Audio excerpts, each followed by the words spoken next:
introducing Alison Brown, an incredible ceramicist, and she is one of the finalists for the City of Busselton Art Award. And thank you very much for sharing all your information and your great skills all about your work. Thank you. My work here, I guess, would represent, from the beginning to now, almost 50 years of art practice in the field of ceramics. I started off when I had a young family, very, very tentatively, and it was rather ad hoc, only when time allowed and weather allowed, because my first experience with pottery was with a teacher in a little backyard shed. When it rained, it poured water so we couldn't go, so that's how it all started. And I guess if I went back even further, I would say it was my old nana, and I grew up on a farm, and she was from England, and there was a little clay deposit on a spring on the farm at the base of a hill, and she said, if you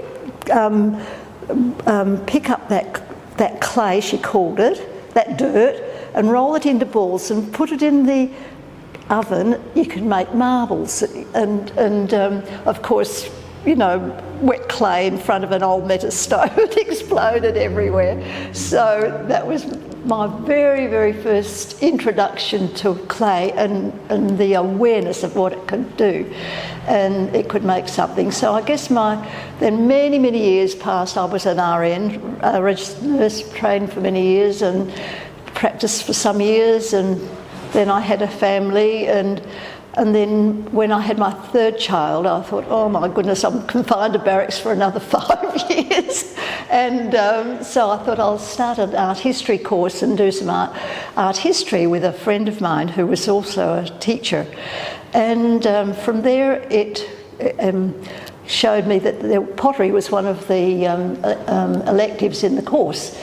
And so after I did the first year of art history, I did pottery, and I was so taken with it. It was just like, oh, this is just captivated me. And I did first and second year in 1 year. I'd finished the whole course in 6 months. And in those days, it was that was in the early 70s, 1970s. And I did pass, and I was allowed to do. I got A's for that. So that sort of went on, and then some years later, I discovered that the Perth Tech, in those days it was called Central Metropolitan College of Art now, or something, TAFE.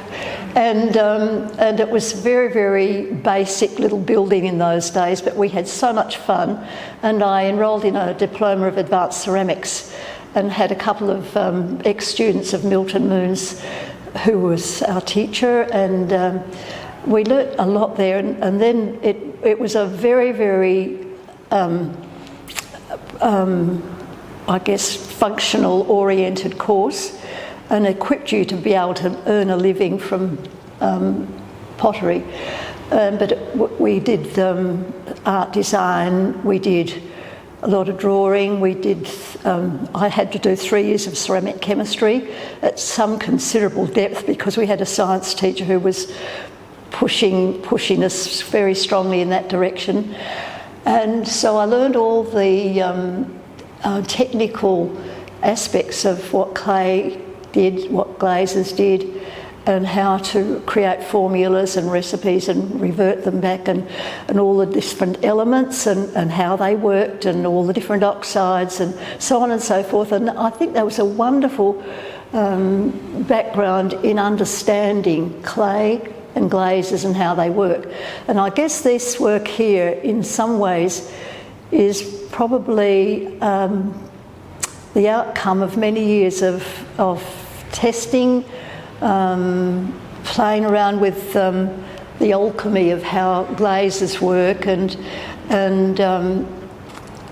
I don't introduce colorants into my glazes like a lot of people do. Well, all the Maiolica work that you see lo-fied is all colours that you put into a base, whereas this is the interaction oxides with various elements of titaniums and things that are in these, and how they interact in either an oxidising, which is an electric kiln, or a reduction firing, which is a gas kiln where you starve the kiln of oxygen and you get transmutation of oxides from their base chemicals into a different state. So you get all sorts of different colour effects rather than with which these are in an electric kiln. And I fired for many, many years, in fact most of my life, up in the hills in Perth in salt firing and big 80 cubic foot wood-fired kilns which took 23, 24 hours to fire.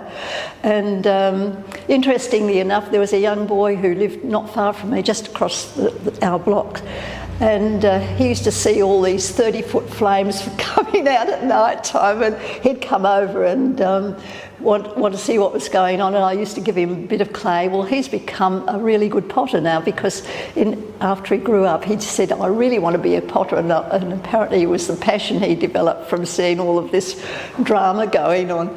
2002-03, I left the hills and moved down here to Dunsborough, and I had a completely blank canvas to start on again. I wasn't allowed to have gas kilns, or I was allowed, but I had to pay $3,500 for someone to tell me how to fire one, which I've been doing for about 25 years.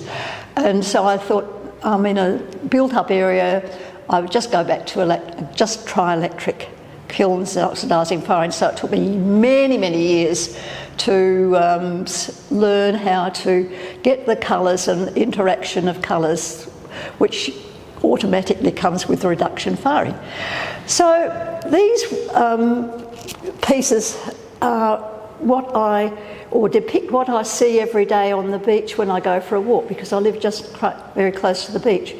And it's the sunrise and the effect of it, the colours you get in the sky and on the water. And I have got some that I have in the middle of the day, which are a white on white, or bianco del bianco, as the Italians would say. And then as the light fades, you start getting the softer colours, and then you go into the almost neutral shades of just the glow in the sky and the black foreground. So basically these pieces are what it's all about.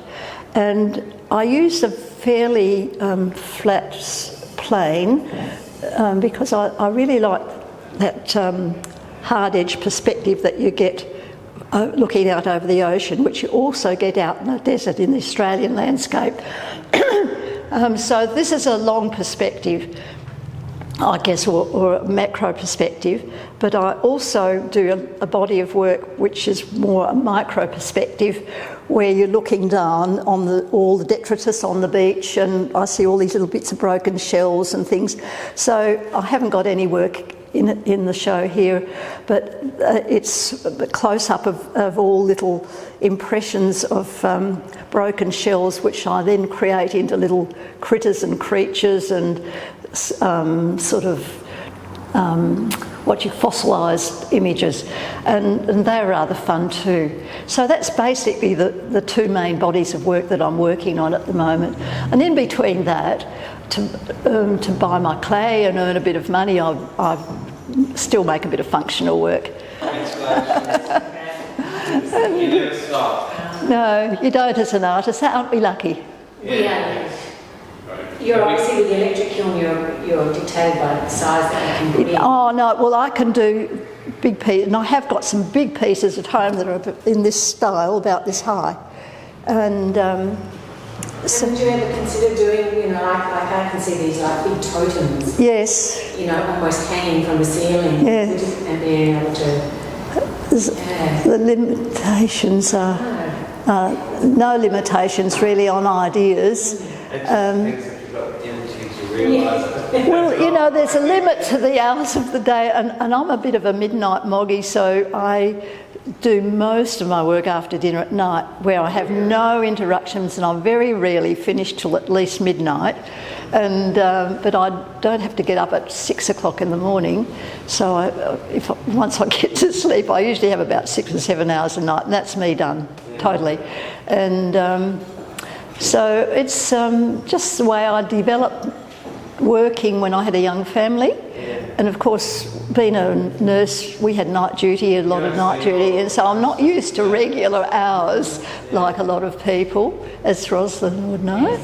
And